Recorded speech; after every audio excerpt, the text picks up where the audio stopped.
Hi, I'm Ruben Saltzman with Structure Tech Home Inspections, and May is Deck Safety Month.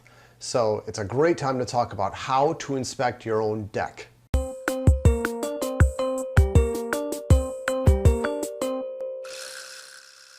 As with almost all of my videos, this video is designed to accompany a blog post that I'm publishing at the same time titled How to Inspect Your Own Deck. There is a ton of stuff that goes into deck inspections, and this class, this video, is not supposed to be a replacement for an entire class teaching someone how to professionally inspect a deck. Really, this is designed for homeowners. It's designed to give you as a homeowner a better idea on what you can do on a regular basis to help make sure that your deck is safe. Now, before I get into this though, I'll warn you, I'm going to cover a little bit of technical information in here just to kind of help understand where some of these requirements come from and why some of this stuff is important. So before we dig into the exact topics of how to inspect your deck, let's discuss a little bit about where the requirements come from. Now, for a long time, residential building codes were pretty quiet on how to build a deck. It was all just kind of assumed based on the way that you were supposed to construct floors. And then you'd extrapolate a little bit of that information and say, well, therefore, that's how you do a deck. And I don't know when the change happened in the national building codes, but here in Minnesota, at the very beginning of 2015, we adopted a new code, and the section of the residential code that we adopted had a big section dealing specifically with decks. And if you're curious, it's section 507 of the International Residential Code. No matter where you are in the United States, you probably have adopted some version of the IRC, the International Residential Code. And I'm pretty sure the version that started to get really specific about decks in section 507 was the 2012 edition. So it's not new. This has been around for a little while now, and it gives us some really good information on how decks should be put together. To complement that, there's a document put out by the American Wood Council, and this gives you a ton of fantastic information on how to build a deck to be accepted by your building official. It's called the Design for Code Acceptance Manual, and I think it's version 6.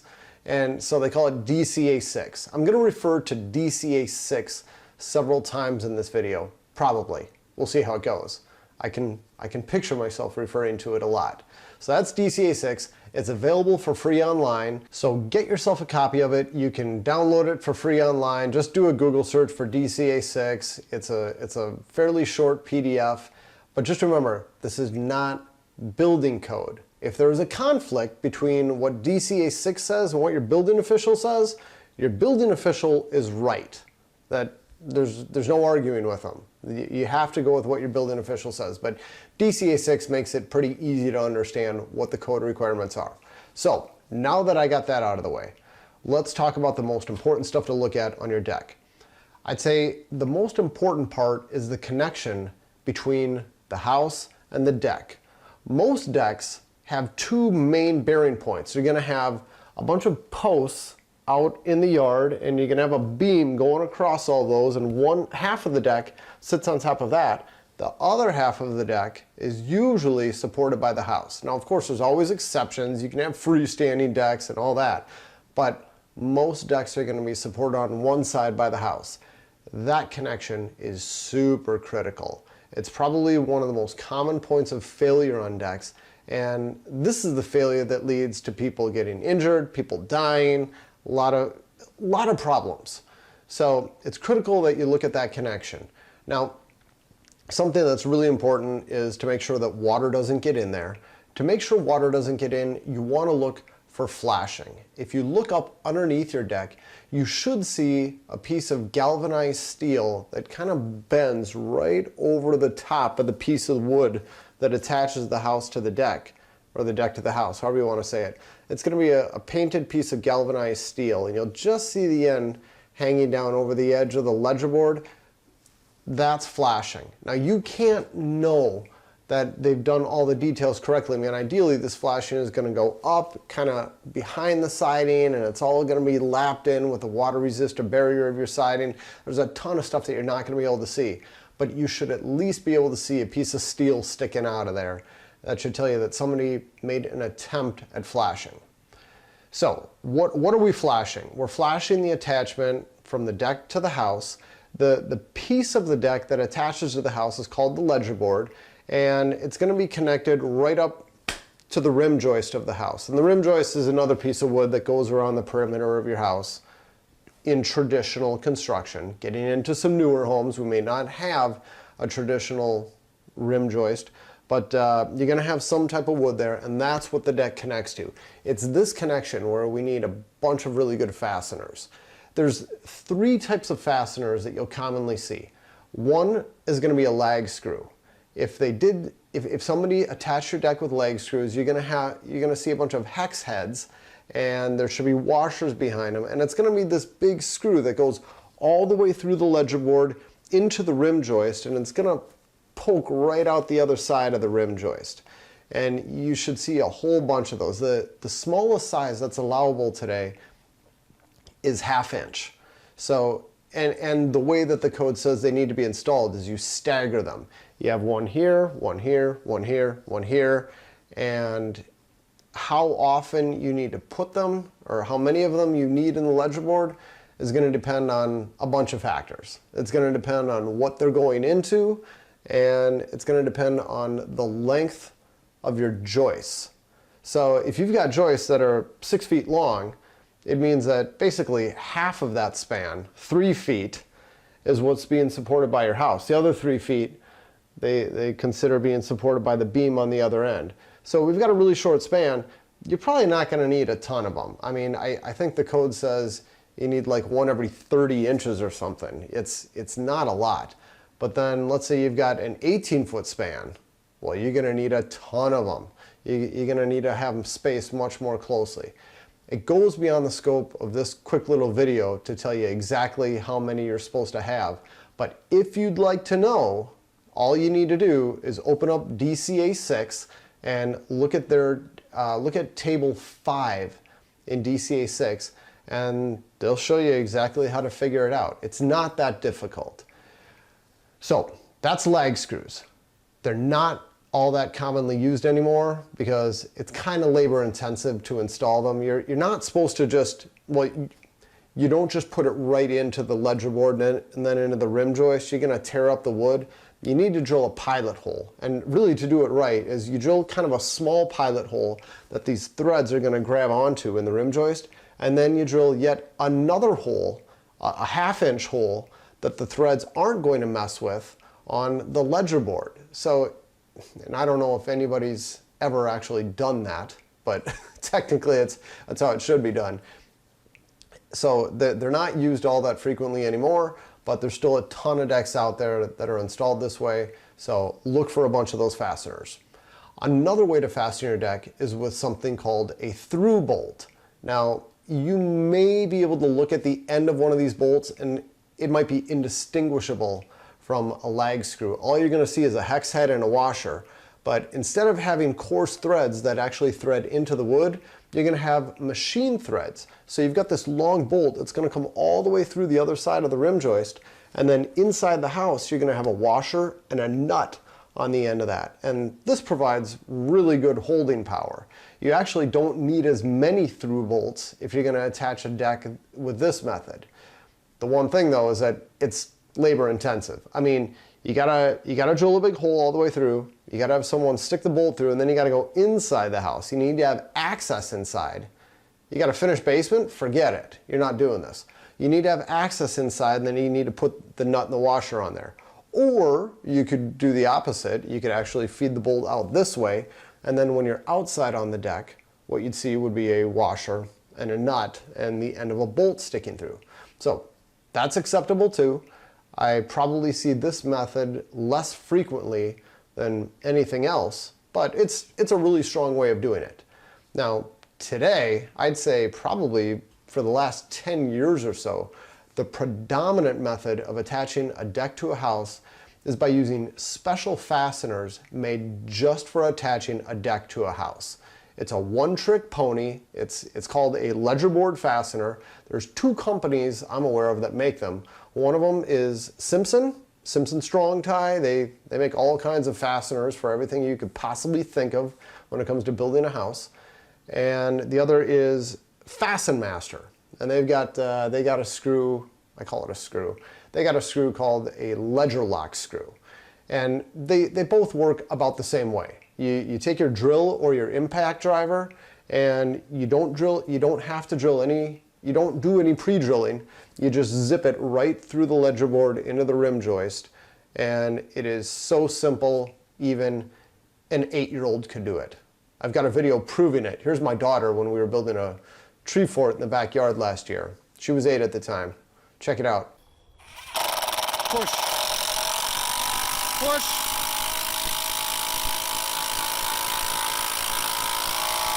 Good. Amazing, right? Yeah, that's how easy it is to install these things. Although, not to take anything away from her effort. She's extremely talented too. Let's be clear on that. So, those are the 3 common ways of attaching a deck to a house. Like I said earlier, you could have a freestanding deck where you have support right next to the house, but that's pretty unusual. We don't see a whole lot of those. And if I'm going to talk about proper attachment from a deck to a house, I also need to at least mention the fact that there's a new requirement that went into effect in 2015 called lateral load connectors. Now, all of these fasteners I've been talking about are designed to help prevent the deck from failing with a vertical load. And that's where you have a bunch of weight going straight down on the deck. All these fasteners are going to help support the deck. It's going to keep it attached to the house. But once you have a lateral load, you've got forces being exerted horizontally on the deck, like a bunch of people moving at once or uneven loading on a far end of the deck, something like that. Once you have a desire for the deck to pull away from the house horizontally, they call that a lateral load. And there's a new requirement that went into effect that says you need to have special lateral load connectors. And when the code was first written, they said use 2 of these big monster things that are like almost impossible to install. And then Simpson came out with a couple of new ones that are a lot easier to install. You can check it out on their website. What it all comes down to is the building code says you need at least 4 of these special brackets. And it doesn't tell you exactly where to put them. It just says if you have at least 4 of them and it can resist this much weight going away from the house, we're cool. It's not that much work to put these things in, and frankly, I don't think it's all that critical of a detail when all of the other details on a deck have been done right. Now, I know someone's going to get really frustrated with me for saying this. They're going to say, how can you not make a huge deal about this? I don't know. I just don't. I never hear about decks failing that are properly fastened to the house and properly flashed. Those 2 words are tough to get straight. So I don't make a big deal about this on existing decks, but if you're an engineer or you're an engineer type and you really like to make sure that every little detail is completely perfect, maybe you want to get some lateral load connectors. Pick them up and throw them on your deck. It's not that big of a deal to retrofit any existing deck and make it a little bit safer with these things. One thing you might see on an older deck is a carriage bolt. You know it's a carriage bolt because all you're going to see is a round head sticking out on the end of the ledger board. These were used for a long time, but the problem with them is that they don't have a ton of surface area on the head. Hang on, I got one sitting right here. We don't have a ton of surface area on the head to actually make contact with the wood. So they have a tendency to actually get sucked into the wood as moisture gets in there over time. And it starts to turn into a weak connection at each one of these. So it's not the best way of doing it. Today, these are no longer allowable. And another problem with them is that, like I showed in the picture a second ago, a washer will not interface with this thing quite right. So there's no way to completely seal out water where it comes in, and it just, yeah. Not supposed to use carriage bolts anymore. This is another one of those things where if I see it on an existing deck and everything looks good, I'm not going to mention it. But if I see all of them sucked into the wood and it's all nasty, well, that'll be something that we bring up as a concern.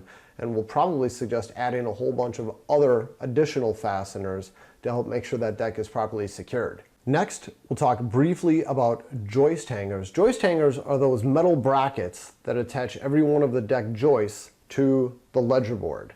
And sometimes if if they're hanging on the far end of the deck, you could use them there too.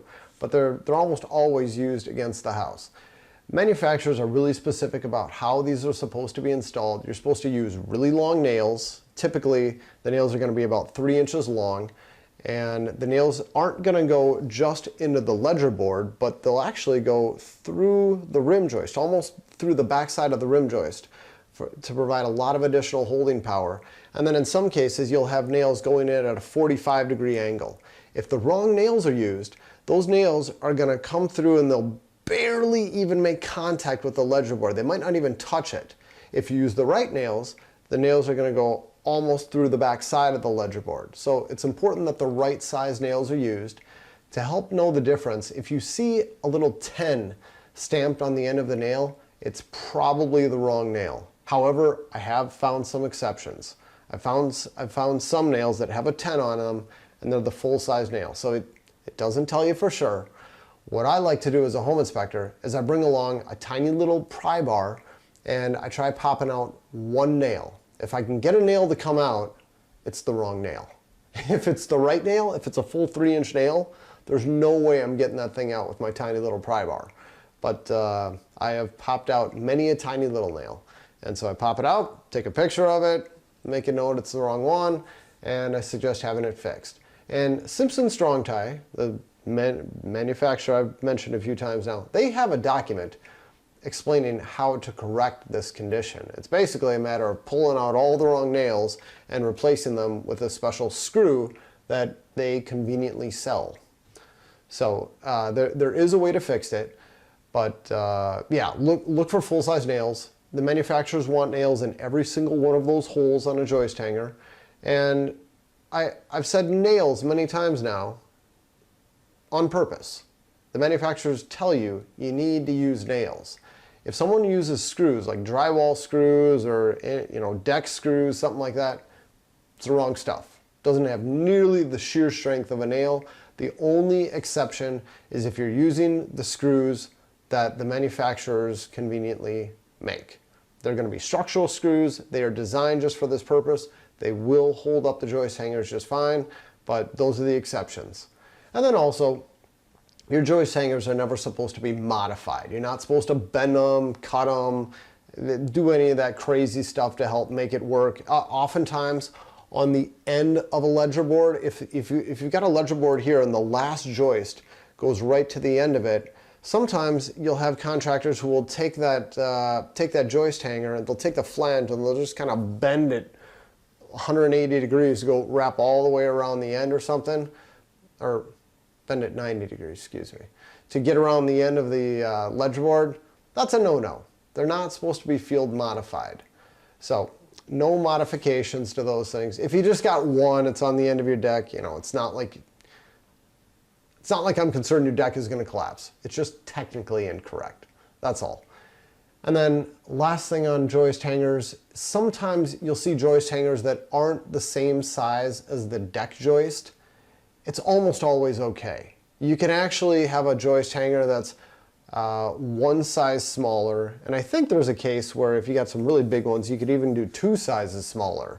So if there is a little gap, if you got a joist hanger if you got a joist that's this big and you got a joist hanger that's this big, probably no big deal. Next, go around your deck and look for rot. We'll scroll through a few photos here. We're looking for rot in all the areas that really matter. Of course, the most important places are on the bones of your deck. That's going to be the joists, the beams, the posts. Get yourself a screwdriver and go all over your deck and poke around and trying to find any areas that are soft.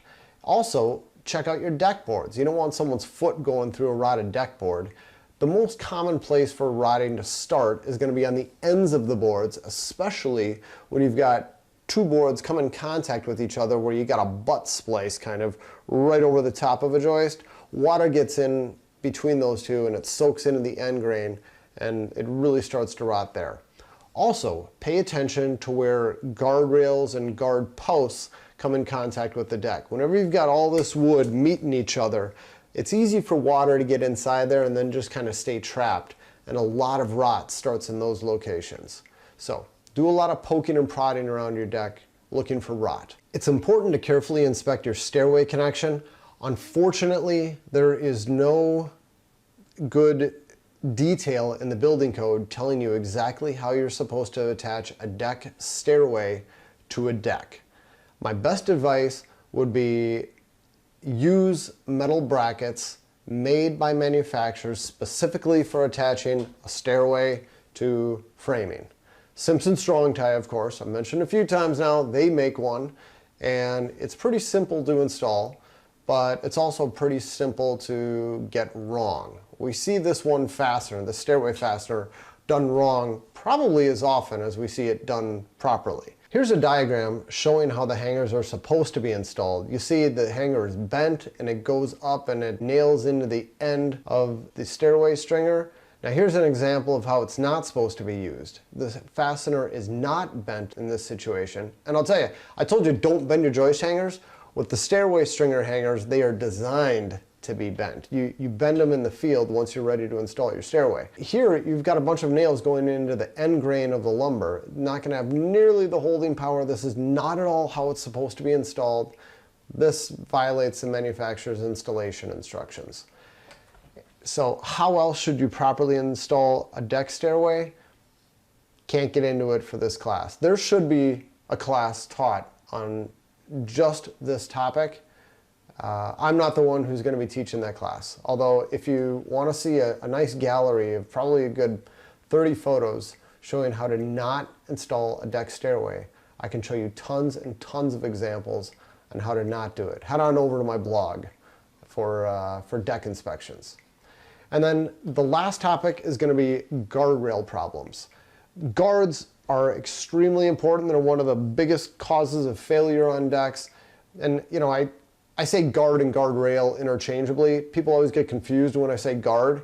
The technical term for what everybody thinks of as a guardrail is a guard. That's that thing that wraps around the deck and keeps people from falling over the edge. You need to have guards anytime you've got more than a 30-inch fall to the ground. Throughout most of the country, you measure 3 feet out. Here in Minnesota, we don't do it that way. You just measure straight down. Don't ask me why. I have no idea. But you need guards for safety, and they're supposed to resist 200 pounds of pressure at any point on the top or bottom. So grab the top rail and put a little pressure on there. If you can move it more than a couple inches, you surely don't have a strong enough guard. And while it seems like a lot, I mean, just think about a bunch of people sitting out on the deck and everybody leaning against the guard at the same time. They need to be strong, and even if it might feel okay today, just remember, decks are installed outside. They're subject to a lot of water and weathering and weakening of that wood over time, and guards can seriously weaken over a period of 10 years or so. So that's why we need to have them so strong when they're initially installed. So go around, give all of your posts a good shake, a good push, and make sure everything is very strong. And then if you've got kids or there may be kids at the deck, it's also really important to make sure that your balusters, your spacing, is not going to let a kid slip through there. I used to always tell people, you need this so kids don't get their head stuck, but that really wasn't quite right. My daughter showed me what this is really all about when she was about 2. We were at someone's house, and she was able to slip her whole body through 2 of the balusters that are spaced like 5.5 inches apart. She could get her whole body through there, but then her head wouldn't make it through. So, you know, you think that one through, that's a super scary situation. So it's not about getting their head stuck. It's about not letting their head fit through after their body has gone through. So it's important child safety stuff right there. Make sure that your balusters are spaced so that you can't allow a 4-inch ball to fit through there. And some people also like to talk about not having horizontal balusters or steel cables, something that a kid could climb like a ladder. There's nothing in the building code that prohibits this, and for me as a home inspector, I don't even mention this during my home inspections. I mean, I feel like this is just part of parenting and child safety.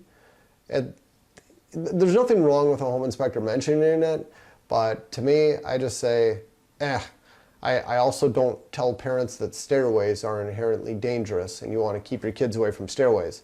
It's like, at some point, parents just need to figure it out. They can't rely on me, the home inspector, to tell them about every little thing that could hurt their kids. So, that's everything I can think of for this for this video, for this short and sweet video. This was supposed to be short and sweet. I think I've been talking for about a half hour now. I'll try to edit this down before I post it. But thank you so much for watching my quick video on deck inspections. Take care.